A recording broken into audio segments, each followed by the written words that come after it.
نشكروا الجميع.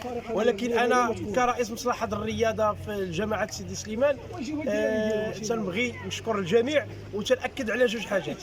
بالنسبه للاداره، لان الاداره مستعده في اي مناسبه، كاين مناسبات وطنيه ودينيه باش نهيئوا اكثر من هذا الشيء، لان تعرفوا اللي سوء الحظ هذه المدينه شويه د الامور ما غاداش هي هذيك. كنت نتمناو هاد الضبابه تحيد، راه ما تسعيشوا الفرق ديالنا، ونتمناو ان فريق الحسنيه اللي عريق ما يكونش في هاد النظره عند ربما العالم كامل الرياضي شاف هذا الامر.